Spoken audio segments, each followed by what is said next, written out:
야구야구 김영준입니다. 다저스는 사사키 입단이 확정된 후 신시내티와 필라델피아에서 220만 달러를 더 가져왔고 사사키에게 650만 달러를 챙겨줬습니다. 그래도 국제계약 보너스 머니가 리셋될 때까지 기다린 덕분에 230만 달러였던 오타니보다는 많이 받았습니다. 샌디에고는 1000만 달러를 약속했고 토론토는 사사키가 동의하기도 전에 200만 달러를 추가하는 무리수를 던졌지만 돈은 정말 결정 요인이 아니었습니다. 지바롯데에서 오타니의 메이저리그 번호인 17번을 달았던 사사키는 다저스에서는 오타니의 니포넴 시절 번호인 11번을 답니다. 11번은 다르비슈의 등번호이기도 합니다. 이제 궁금한 건 사사키가 메이저리그에서 어떤 모습을 보여줄까입니다. 직접적으로 비교할 수 있는 선수는 3살 차이이며 1년 전 다저스에 입단한 야마모토입니다. 일본에서 이룬 업적으로 둘은 비교가 불가능합니다.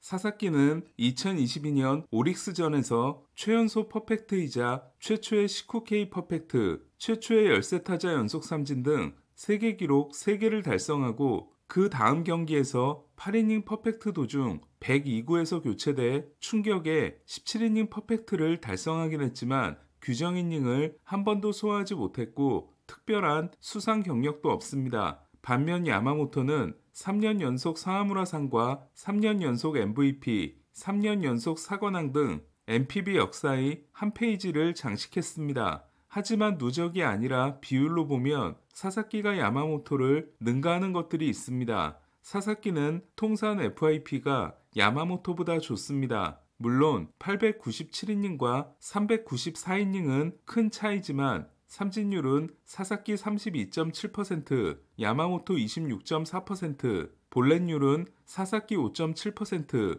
야마모토 5.9%로 27.0%의 삼진 마이너스 볼넷은 야마모토의 20.5%보다 상당히 좋습니다. 지난해 메이저리그에서 삼진 마이너스 볼넷이 25% 이상이었던 5명은 크로쉐, 스킨스, 세일, 스쿠볼, 글래스나우였습니다. 삼진 마이너스 볼넷은 미래를 예측할 수 있는 지표로 매우 높은 평가를 받고 있습니다. 이마나가는 일본에서 마지막 시즌에 25.2%를 기록했고 메이저리그에서도 21.0%로 훌륭했습니다. 야마모토는 일본에서의 마지막 4년이 정말 꾸준했는데 메이저리그에서도 마찬가지였습니다. 그렇다면 이 기록이 이마나가와 야마모토를 능가하는 사사키 또한 메이저리그에서 잘할 가능성이 높습니다. 다만 야마모토가 4년 동안 꾸준했으며 이마나가가 진출 직전 커리어 하이를 찍은 반면 사사키는 지난해 21.6%가 앞선 2년보다 크게 낮았다는 점이 우려됩니다.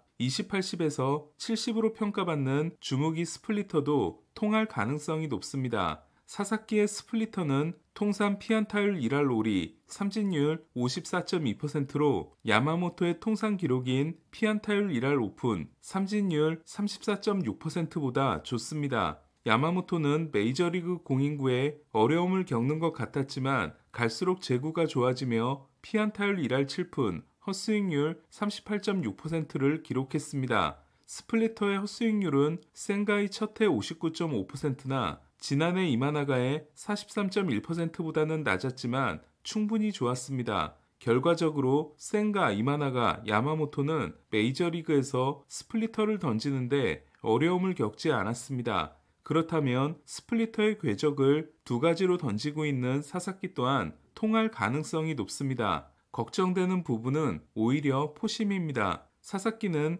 역대 일본 선수 중 가장 빠른 공을 던질 수 있습니다. 90이닝 이상을 기준으로 했을 때 2023년 일본 평균 구속 순위는 1위가 98.9마일의 사사키, 2위가 95.9마일의 야마시타 슌페이타, 3위가 95.1마일의 야마모토였고 지난해 순위는 1위가 96.9마일의 사사키, 2위가 94.9마일의 이마이 타치야, 3위가 94.8마일의 카터 스튜어트로 사사키는 2마일이 떨어진 구속조차 일본에서 압도적이었습니다. 96.9마일을 메이저리그 기준에 대입하면 호세 소리아노, 폴 스킨스, 헌터 그린, 제러드 존스, 게럿 크로시에 이어 딜런 시스와 함께 공동 6위로 떨어진 구속으로도 메이저리그 최상위권입니다. 문제는 시스의 푸심이 정상급 회전수를 가지고 있는 반면 사사키는 이마나가보다 야마모토에 가까울 가능성이 높습니다. 메이저리그에서 사사키의 포심은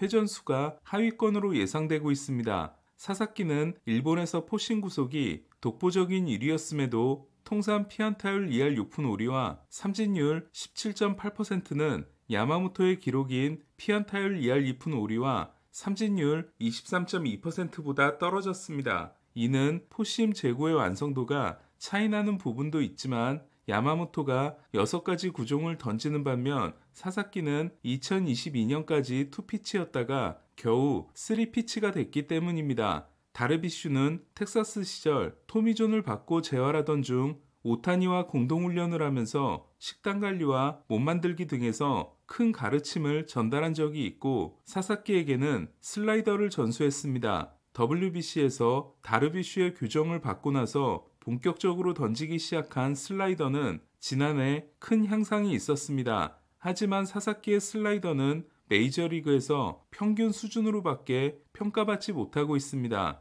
다시 포심 이야기로 돌아가서 지난해 사사키는 스플리터 스윙률이 51%에서 53%, 슬라이더가 37%에서 45%로 오른 반면 포심은 24%에서 12%로 큰 폭의 감소가 있었습니다. 포심 피안타율 또한 2022년 2할 2푼 7리와 2023년 2할 2푼 9리에서 3할 1리로 크게 치솟았습니다. 지난해 사사키는 일본에서조차 포심이 압도적이지 않았던 겁니다. 참고로 지난해 메이저리그에서 포심의 헛스윙률은 야마모토와 이마나가가 똑같이 17.6%였고 첫해 센가도 17.3%였습니다. 반면 12%는 크리스 플렉센 수준입니다. 일본에서도 사사키는 평균 구속이 99마일이었을 때 투피치든 뭐든 간에 찍어 누르는 피칭이 가능했습니다. 하지만 2마일이 떨어지자 타자들이 포심에 대처하기 시작했습니다.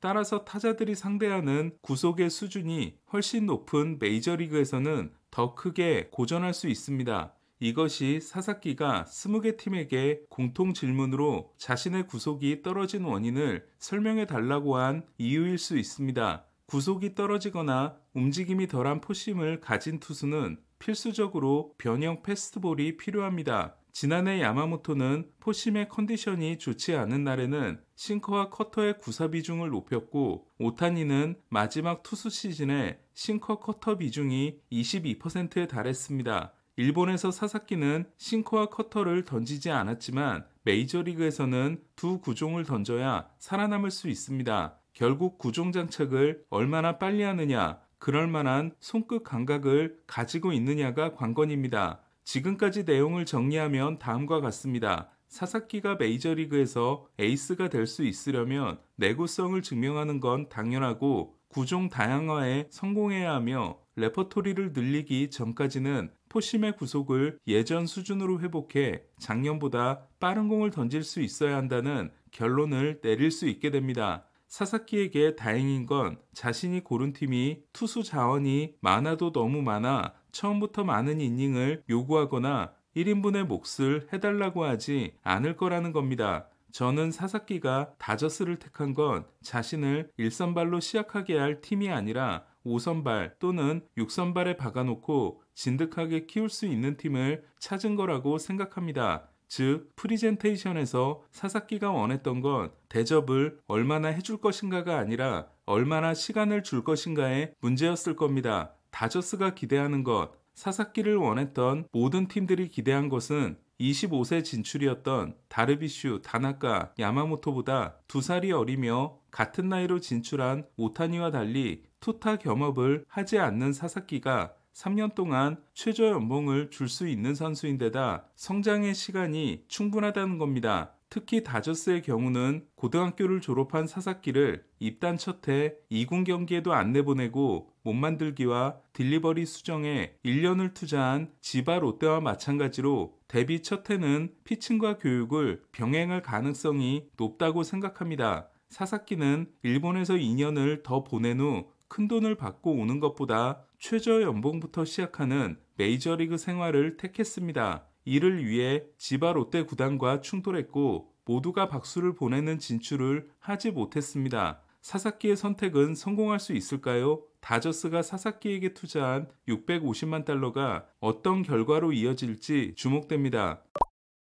FA 영입전에서 계속 고배를 마신 토론토는 드디어 빅네임을 잡았습니다. 토론토는 산탄데르와 5년 9,250만 달러 계약에 합의했습니다. 지난해 저지와 오타니에 이어 홈런 3위를 했지만 출루율이 낮고 수비가 좋지 않다 보니 디 애슬레틱의 5년 1억 5천만 달러 예상보다 적게 받았습니다. 3년 후 옵트아웃이 가능하며 토론토는 6년 1억 1천만 달러로 업그레이드 해주면 옵트아웃을 막을 수 있습니다. 토론토는 애틀란타와 볼티모어의 신체 검사에서 탈락한 제프 호프먼을 3년 3,300만 달러에 영입한 게 전부였습니다. 스프링어, 게레로, 산탄데르, 보로 1, 2, 3, 4번을 만든 토론토는 여전히 알론소를 노리고 있습니다. 오늘 소식은 여기까지입니다. 야구야구 김영준이었습니다.